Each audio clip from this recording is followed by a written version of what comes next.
আসসালামু আলাইকুম রহমতুল্লাহি ওয়া বারাকাতুহু। সম্মানিত ভিউয়ার্স, ঢাকা থেকে এক ভাই অনেকগুলো ভেষজ অর্ডার দিয়েছেন। আলহামদুলিল্লাহ, এই ভেষজগুলোর মাধ্যমে তিনি তার শারীরিক দুর্বলতা আল্লাহ চায় তো আস্তে আস্তে দূর করতে পারবেন ইনশাল্লাহ, নিয়মিত খেলে সেবন করলে, এবং পাশাপাশি শরীর সুস্থ থাকবে, ভালো থাকবে।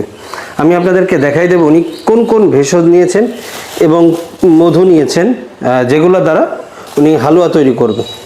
এবং আমি এগুলো লিখেও দিয়েছি, দেখেন এই যে এখানে আছে হচ্ছে শিমুল মূল, যাতে বুঝতে সুবিধা হয় এবং হালুয়া তৈরি করতে সুবিধা হয়।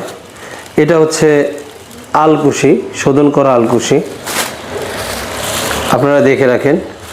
এ হচ্ছে আমলকি, মানে ত্রিফলা আর কি, আমলকি। এটা হচ্ছে বহেরা,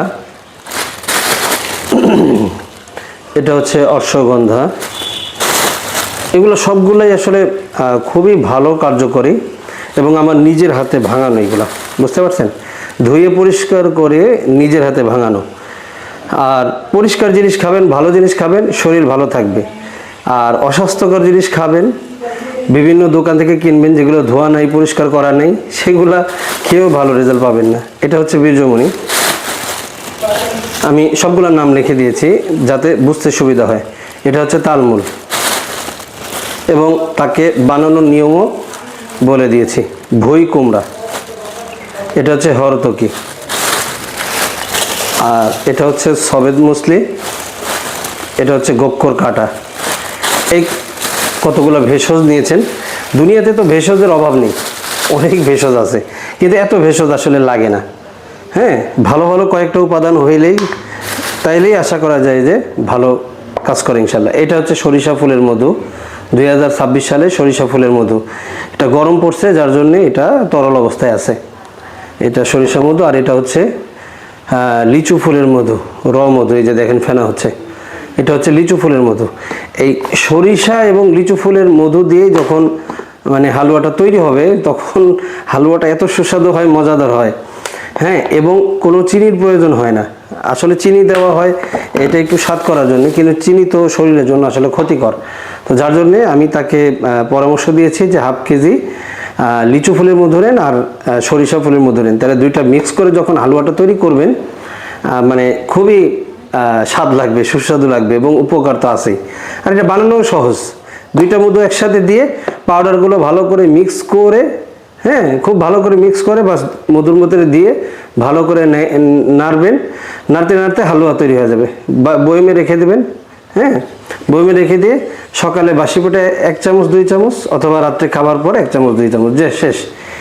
দেখবেন যে আপনি প্রাকৃতিকভাবে এমন একটা মানে উপাদান পাবেন, আপনি ম্যাটেরিয়ালস পাবেন, যে ম্যাটেরিয়ালসগুলো আসলে ভালো। এগুলো দিয়ে যখন আপনি হালুয়া তৈরি করবেন, মানে আপনার শরীরটা দেখবেন তরতাজা হয়ে গেছে। আসলে ভেষজ তো ভাই কাজ করে, বুঝছেন, কিন্তু আমরা দুনিয়াতে এত পরিমাণ কেমিক্যাল খাই, উল্টাপাল্টা খাই। আমরা শুধু তাড়াহুড়া করি যে আমরা হালুয়া খাবো আর আজকেই কাজ করবে, বিষয়টা এরকম না। আপনি হালুয়াটা খাবেন, আস্তে আস্তে ধীরে ধীরে আপনার শরীরটা সুস্থ রাখবে, ভালো রাখবে।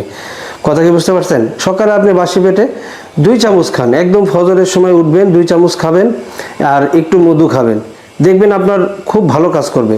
রাত্রে 1 চামচ 2 চামচ হালুয়াটা খাবেন, আর 1 গ্লাস দুধ খাবেন, দেখবেন অনেক ভালো কাজ করে আলহামদুলিল্লাহ।